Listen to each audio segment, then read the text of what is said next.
Alors pour commencer cette 13e émission, 13, l'émission de l'été, l'émission que vous allez pouvoir voir et revoir et peut-être coucher avec tout l'été, puisque l'été c'est la saison du sexe, on le sait bien. Je tiens quand même à rendre un petit hommage à la carrière de Franck de la Personne, qui est enterré ici. Franck, bravo pour ton ralliement à la grosse truie. On respecte les choix, quand on est intègre vis-à-vis de soi-même, c'est toujours un plus. Voilà, merci Franck. Non, s'il te plaît, merci. Je t'en prie, c'est pour moi. Voilà, alors le film dont je vais vous parler aujourd'hui, je ne vais pas vous donner le titre tout de suite, parce que j'aimerais que vous le deviniez. C'est un truc assez particulier. Ça commence, alors, c'est assez marrant comme ça se met en place. Il y a un gars comme ça qui marche dans une ruelle, peut-être que ça va vous rappeler quelque chose. Un mec qui marche dans une ruelle, plan de ouf. Il marche dans la ruelle, etc., etc.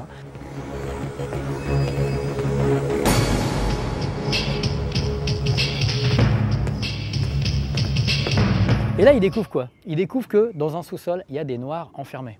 Non, mais déjà, tu vois, très social. Mais en creusant un petit peu plus, il se rend compte de quoi?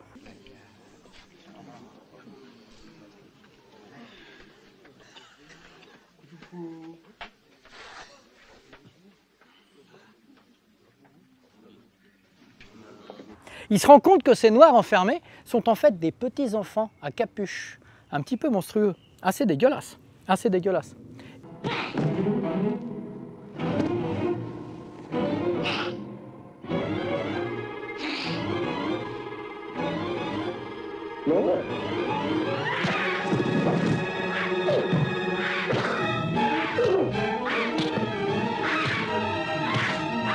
Et là, il rentre dans une grosse machine, en se disant plutôt que d'être ici, je vais plutôt me rendre là-bas. Mais pour me rendre là-bas, bien sûr, je vais me téléporter parce que c'est aussi un film de SF social. C'est un film de SF social. Et là, qu'est-ce qu'il fait? Il décide de devenir vétérinaire, même médecin, on peut même pas médecin, dans une petite ville de banlieue dans laquelle règne une ambiance assez bizarre puisqu'il y a un entraîneur de chiens d'attaque, voilà, auquel il va falloir faire face.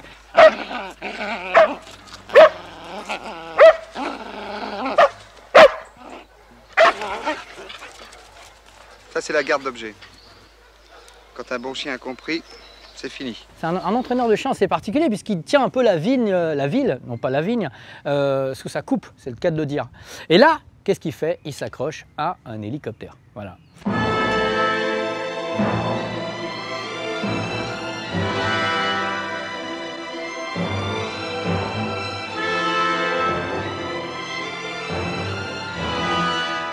Alors, plan qui vaut ce qu'il vaut, on est d'accord. Mais quand même, c'est ambitieux. Moi, je trouve que passer de ça à ça, on est à 5 minutes du film, on est d'accord. Vous avez vu le budget. C'est un gros budget, c'est un gros flop aussi. C'est un peu ça le problème. C'est-à-dire que à trop vouloir être ambitieux, argent, on perd un petit peu. Grand dicton juif, voilà. Et qu'est-ce qui se passe après? Je vous pose la question. Qu'est-ce qui se passe après? Eh bien, ce qui se passe après, c'est une course de voiture. Mais une course de voiture où? Dans les rues de la ville. Dans la rue de la ville. Quelle ville? Hong Kong. Parce que là, les mecs se disent, attendez, France, ça va 5 minutes. Hong Kong. On part sur Hong Kong. Grosse, la petite apparition d'une guest star que vous aurez reconnue sur les images du monteur.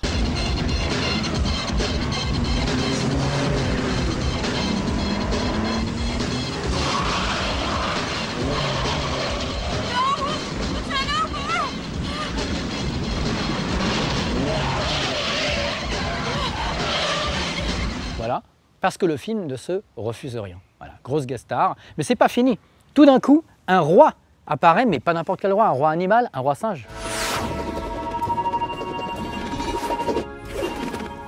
Le roi singe débarque et là tu te dis mais attendez, je comprends rien. C'est un peu le problème avec tous ces films bis, c'est que des fois c'est un petit peu tourné un petit peu façon Roger Corman, vous savez, Roger Corman The Terror. The Terror, le film réalisé par un peu Corman, un peu Coppola, un peu je sais plus qui, réalisé par 15 mecs où le mec collait des images pour essayer de fabriquer un film. C'est un peu comme ça, c'est un film un petit peu problématique celui dont je vous parle aujourd'hui, puisque justement parfois c'était un peu sans queue ni tête, ils ont fait avec ce qu'ils ont pu. Mais du coup ça donne son petit charme. Et là qu'est-ce qui se passe à ce moment-là? Une armée de morts-vivants un peu cheap, effectivement, qui sortent de tombes.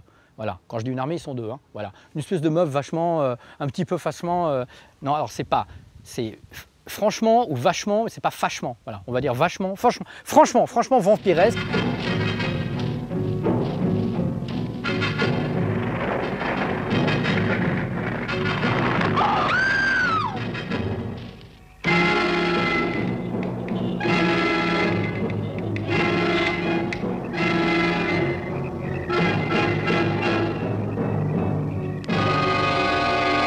Voilà, un petit peu moche et un gros mec comme ça. Alors ils avancent, c'est un peu ridicule. Et là on enchaîne sur un plan curieux, Bela Lugosi. Bela Lugosi qui n'a rien à voir dans le film, mais qui est là.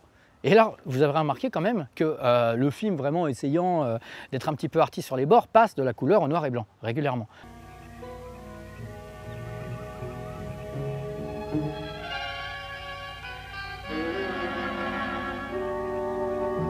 Voilà, ça c'est un petit peu le côté genre, moi, je suis un artiste. Et là, on enchaîne avec le Paris des années 60 reconstitué, et un gars qui court comme ça, comme un ouf, comme un con, un petit peu, faut le dire comme ça, et qui finit par tomber. Il finit par tomber, on voit ces images.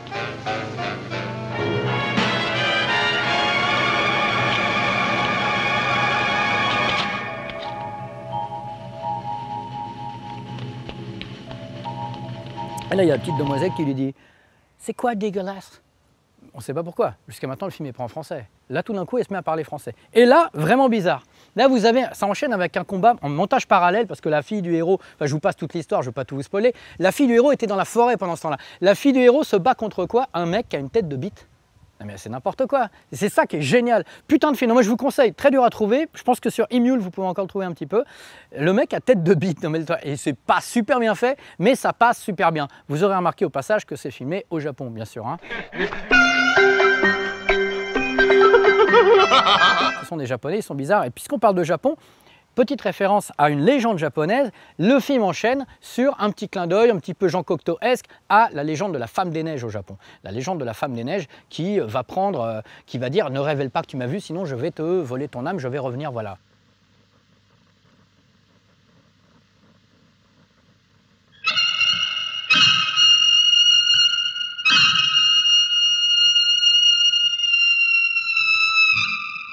Donc là, quand même, on fait quand même du putain de slalom. Et évidemment, pour le spectateur, c'est quand même un petit peu dur à suivre. Mais il faut se laisser porter, un petit peu comme un film de Kate Forzani ou Gaspard Noé. Il faut le vivre comme une aventure, comme un ressenti, comme un rêve un peu. Voilà, c'est un peu ça, le film que je vous propose aujourd'hui. Et alors là, c'est très marrant. Vous avez une autre apparition guest star avec le miracle de la numérisation. Je ne sais plus comment ça s'appelle aujourd'hui, le Young, je sais pas, ils ont carrément un terme à Hollywood. Hein. J'ai vu ça très récemment, je crois qu'ils l'ont utilisé sur Johnny Depp dans le dernier Pirates des Caraïbes.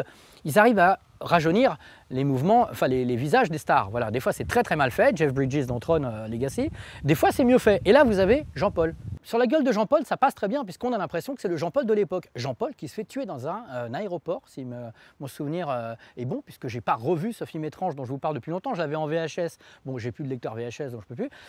Voilà, Jean-Paul qui meurt, c'est pas tous les jours, c'est pas le professionnel, hein, c'est quand même beaucoup plus fort, c'est le Jean-Paul d'aujourd'hui vieilli. Voilà, enfin rajeuni, enfin même vous m'avez compris, voilà, génial.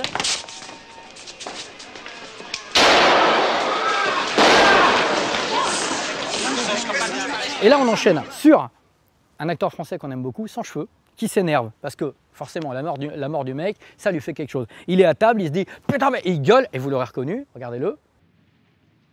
Nul, nullité, nullissime. Ils se sont pris pour Grésillo.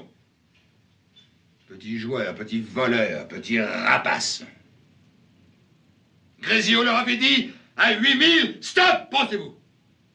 C'est Michel, voilà, Michel sans cheveux, Michel sans cheveux, c'est pas Michel Sanchez, Michel sans cheveux, qui s'énerve, génial, on dirait un film de Claude Sautet, c'est toujours pas un film de Claude Sautet. D'ailleurs, je vous annonce quand même que je ne connais pas le nom de ce réalisateur. Hein. Il était signé Alan Smithy, le film dont je vous parle, mais c'est peut-être pas Alan Smithy qui l'a signé, c'est peut-être un autre mec, je sais pas trop bien. Et là, on arrive dans quoi? On arrive dans une scène de partout autour d'une piscine. Bon. On parle un petit peu de cinéma d'exploitation, les mecs rajoutaient des petites scènes porno pour vendre le truc, on sait pas trop pourquoi cette scène est là. En tout cas, elle est là.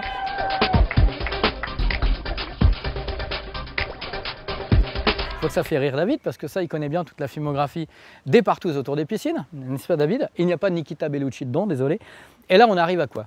On arrive à deux roues qui sont dans un magasin de voitures et qui insultent les gens sur leur religion juive. Mais c'est quoi son problème? Que les juifs aient roulé en Porsche dans les années 80? C'est ton histoire mon pote, tu devrais te renseigner d'où tu viens. Toi reste pas avec eux, viens avec moi. Bon, on est vraiment désolé, monsieur. Vous savez pas à qui vous adressez, hein? Nous sommes le peuple qui avons le plus souffert. Nous sommes le peuple qui n'a ni langue, ni armée, ni pays. Alors vous respectez maintenant. C'est un petit peu dégueulasse. Bon, c'est comme ça, c'est le petit côté social, on y revient. C'est-à-dire que c'est ça qui est marrant avec ce film, c'est que d'un côté, il va donner le côté genre, moi je dénonce des choses, puis de l'autre côté, il va dire, mais je provoque aussi un petit peu. Vous voyez, c'est le côté un petit peu bicéphale, limite un peu schizophrène de ce film. C'est ça la grande force de ce film-là. C'est-à-dire qu'il joue sur plein de tableaux. Il joue sur plein de tableaux à tel point qu'à un moment, il y a carrément, et c'est presque la fin du film, il y a carrément un combat dans une espèce d'usine Un combat avec une guest star qu'on a vu un petit peu plus tôt dans le film, qui cette fois-ci se bat contre le grand méchant du film. Le grand méchant du film, c'est ce mec qui a les yeux très enfoncés comme ça, qui s'appelle Benny the Jet Urquidez, véritable champion de full contact au kickboxing, entraîneur de stars, et qui là se bat contre la guest star du film que j'ai cité tout à l'heure lors des courses de voiture. Voilà.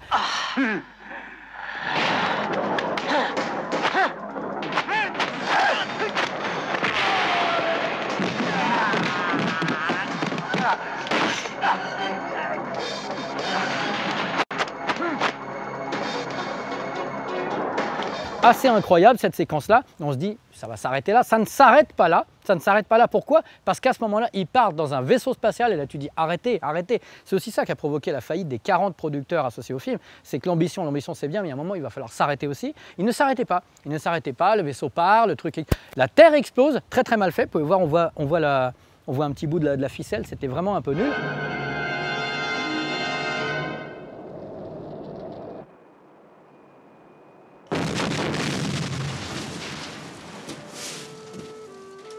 On enchaîne sur des plans de lune, on ne sait pas pourquoi, ils sont en train de se promener sur la lune. Et tout d'un coup, il se dort la pilule au soleil, enfin autour d'une piscine. Voilà. Attendez, je me mets sur le côté parce que je crois que quelqu'un est mort. Après tout, on est dans un cimetière. Ils sont autour d'une piscine, il se dort la pilule et là, ils discutent, on ne sait pas trop de quoi ça parle. Énorme. Énorme. Ah, quelle chaleur! Nous avons un été!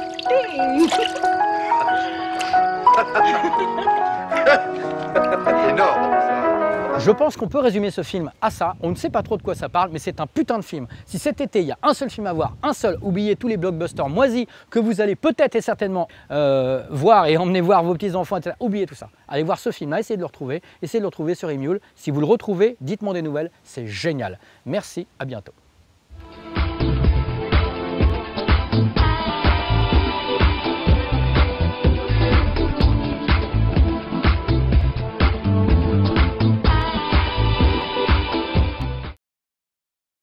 Ouh là là là là là là, c'est beau ça! C'est beau ça! C'est beau ça! C'est chaud! Allez, c'est beau là! Allez, c'est beau! Mais t'es parti où là? Ah là là là là! Oh, ma petite provisoire! Petite provisoire! Ah, je suis aveugle! C'est beau ça! Ça vous fait rire ça, David Marquez? Putain, je te jure, bande de nazis! Et je sais de quoi je parle.